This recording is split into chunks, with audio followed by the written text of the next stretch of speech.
Welcome to another new video. এটা ছিল গত শনিবারের ভিডিও এবং এই দিন আমি উপোস ছিলাম, যার কারণে বেশ লেট করে উঠছি। উপোস থাকলে আমি নিজে ইচ্ছা করে লেট করে উঠি, কারণ তাতে খিদা কম লাগে। তো মোটামুটি দুপুর পর্যন্ত নিজেকে পুশ করে ঘুমাইছি। দেন দুপুরবেলা উঠে আগে শাওয়ার নিয়ে ফ্রেশ হয়ে গিয়েছি, কারণ 5টার দিকে পূজা ছিল এবং আমার হাতে আর 3 ঘন্টা সময় ছিল এবং ফ্রেশ হয়ে কোনো কাজ নেই, কারণ উপোস খাওয়া দাওয়া নাই। এই জন্যই প্রথমে বসছি স্কিন কেয়ার করতে। ওই আমার স্কিন কেয়ারের নামে আমি যে একটাই সিরাম ইউজ করি ওইটাই লাগাচ্ছিলাম। এই সিরামটার আমি যে পরিমাণে প্রশংসা করতেছি, এই সিরামের কোম্পানির উচিত আমাকে অন্তত ফ্রিতে একটা হইলেও সিরাম পাঠাই দেওয়া, কারণ আমি এই পরিমাণে প্রমোশন করতেছি, ওদের এই পরিমাণে প্রমোশন আমি অন্য কাউকে করতে দেখিও নি। অ্যাকচুয়ালি কেন জানি না এটার কোনো প্রমোশনই কোথাও হয় না। আমি এটা র্যান্ডমলি একদিন আবিষ্কার করে ফেলছিলাম শপে যে। দেন এই দিন ঠোঁটে ইউজ করতেছিলাম তিব্বত পমেট। এটার স্মেলটা আমার অনেক ভালো লাগে। এনিওয়ান ক্যান জাজ মি যে ইউ তিব্বত পমেট ইউজ করে, বাট এটার স্মেলটা আমার অনেক ভালো লাগে। এন্ড এই যে আমি রেডি, বাট রেডি হয়েও রেডি না, সেটা হচ্ছে আমার চুলটা ব্লো ড্রাই করে আমি ইদানিং, কারণ আমার মনে হয় চুল ভেজা থাকলে আমার বেশি চুল পড়ে, যেন আমি ব্লো ড্রাই করে ফেলি। এই জন্য আমি হিট প্রোটেক্টিং স্প্রে ইউজ করতেছিলাম। আমি এটা ছোট একটা কিনছিলাম ট্রেসিমির, যে দেখার জন্য এটা আসলে কাজ করে নাকি ভালো কিনা। মোটামুটি আমার ভালোই কাজ করছে। অ্যাকচুয়ালি আমার স্কিন হেয়ার এত সেন্সিটিভ যে আমাকে আসলে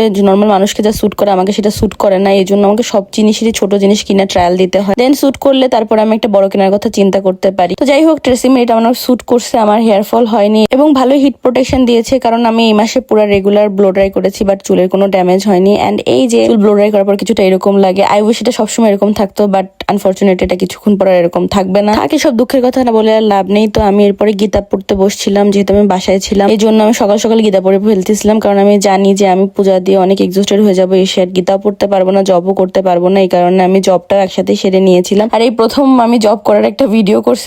আমাকে আসলে কেমন দেখা যায়, অন্যদিন তো আমি ব্যাক ক্যামেরা দিয়ে দেখাই, এদিন আমি ইচ্ছা করে একটু সামনে ফ্রন্ট ক্যামেরা দিয়ে অল্প একটু সময় করেছিলাম আর কি। তো যাই হোক, এরপরে ফাইনালি আমার পূজা দেওয়ার সময় হয়ে যায়। 5টার দিকে পূজা ছিল, বাট আমি একটু লেটে গিয়েছিলাম, এজন্য সামনের দিকে জায়গা পাই নাই, পিছনের দিকে জায়গা পাইছি। পূজা হলো আর এরপরে কোনো ক্লিপ নিতে পারি নাই, কারণ আমাকে পূজা দিতে হয়েছে, অঞ্জলি দিতে হয়েছে। So this is it for today. See you in the next video. By.